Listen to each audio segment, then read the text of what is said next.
1970s میں ایک ایسا خواب پاکستانی قوم کو دکھایا گیا جس خواب کا نام تھا دبئی. بالکل میں صحیح کہہ رہا ہوں. آپ میں سے وہ تمام لوگ جو کہ 70s میں جی رہے تھے یا ہوش آ چکی تھی ان سے پوچھئے کہ دبئی ایک جادو نگری کا نام تھا, ایک طلسم ہوش ربا کا نام تھا.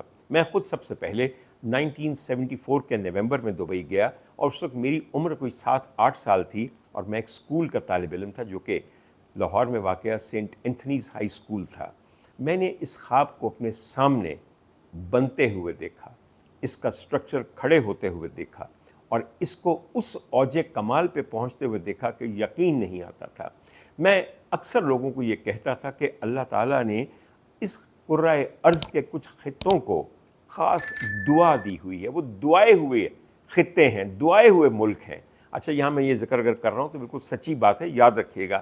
یہ کانسیپٹ ڈاکٹر عمر عادل کا ہے. جس طرح اللہ تعالیٰ اپنی مخلوق میں سے کچھ لوگوں کو دعائے ہوئے بنا دیتا ہے, کسی کی دعا ان کو لگ گئی ہوتی ہے یا مولا کی نظر کرم ان پہ ہوتی ہے, وہ ترقی کر کے مقبولیت اور خوشحالی اور ہر چیز میں بہت آگے نکل جاتے ہیں. اسی طرح کچھ خطے ایسے ہیں کہ ان کے اوپر خاص نظر کرم ہے. میں ہمیشہ دبئی کو یا متحدہ عرب امارات کو ان خطوں میں سے سمجھتا تھا کہ یہ چھوٹی چھوٹی فشنگ ولیجز تھیں, صحرا تھے بے آب و گیا, جہاں پہ سمندری قزاق یا ڈاکو یا چھوٹے موٹے شتربان پھرتے رہتے تھے. اور اب ہم نے خود دیکھا کہ دنیا کی سب سے اہم گلوبل سٹیز وہ ہیں جو کہ متحدہ عرب امارات کے مین شہر ہیں. دنیا کے سب سے زیادہ وزٹڈ, دنیا کی سب سے زیادہ ایکسکلوسیو ٹورسٹ ڈیسٹینیشنز, دنیا کے سب سے زیادہ بہترین لائف سٹائل والی جگہیں یہی شہر ہیں جو کل تک بنجر صحرا تھے.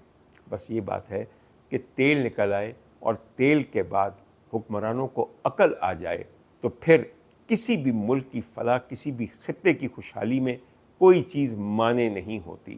ہمارے ہاں اگر سونا بھی نکل آئے تو 4 دن میں سارے کا سارا سونا سوئٹزرلینڈ اور انگلینڈ چلا جائے گا, اور ہماری عوام اسی طرح غربت کی چکی میں پس کر باریک صفوف بنتی رہے گی, جو ہوا میں راکھ کی طرح اڑتا رہے گا, بے نام و بے نشاں.